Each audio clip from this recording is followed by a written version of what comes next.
రాజన్న సిరిసిల్ల జిల్లా ముస్తాబాద్ మండలం హనుమాన్ దేవాలయం వద్ద ధూపదీప నైవేద్య అర్చక సంఘం జిల్లా అధ్యక్షులు రాచల్ర పార్థసారథి శర్మ ఆధ్వర్యంలో పంచకుండాత్మక చండీ కుబేర పాశుపత యాగం కరపత్రం పోస్టర్ను ఆవిష్కరించారు.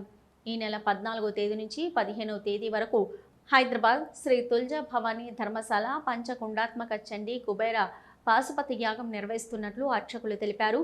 యాగానికి రావాల్సిందిగా రాజన్న సిరిసిల్ల జిల్లా కాంగ్రెస్ నాయకుడు సిరిసిల్ల నియోజకవర్గం ఇన్ఛార్జి కేకే మహేందర్ రెడ్డికి యాగం ఆహ్వాన పత్రిక అందజేశారు. ఈ సందర్భంగా రాచల్ర పార్థసారథి శర్మ మాట్లాడుతూ తెలంగాణ రాష్ట్ర సర్వతోముఖాభివృద్ధిని ఆకాంక్షిస్తూ లోక కళ్యాణార్థం పంచకుండాత్మక చండీ కుబేర పాశుపత యాగం నిర్వహిస్తున్నట్లు, సమృద్ధిగా వర్షాలు కురవాలని, పాడి పంటలతో తెలంగాణ రాష్ట్రం అన్ని విధాలుగా అభివృద్ధి చెందాలని అన్నారు.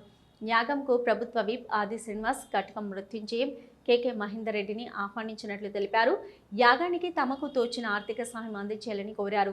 ఈ కార్యక్రమంలో ముస్తాబాద్ మండల అధ్యక్షుడు రాజేశ్వర్ శర్మ, జిల్లా అధ్యక్షులు రాచల్ర పార్థసారథి శర్మ, ఆంజనేయ శర్మ, పంచరత్నాల మురళీచారి, అర్చకులు తదితరులు పాల్గొన్నారు.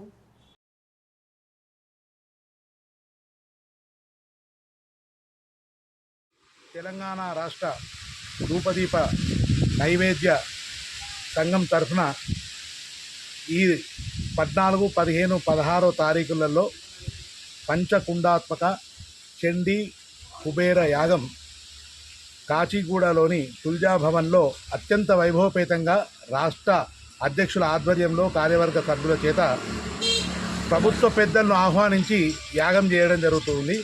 ఈ యాగానికి మన జిల్లా తరఫున పెద్ద మనుషులుగా గౌరవనీయులు ఆది శ్రీనివాస్ గారు, అదేవిధంగా కటకం మృత్యుంజయం గారు మరియు కేకే మహేందర్ రెడ్డి గారు, వీళ్ళ ముగ్గురిని ప్రత్యేక ఆహ్వానితులుగా జిల్లా తరఫున ఆహ్వానించడం జరిగింది.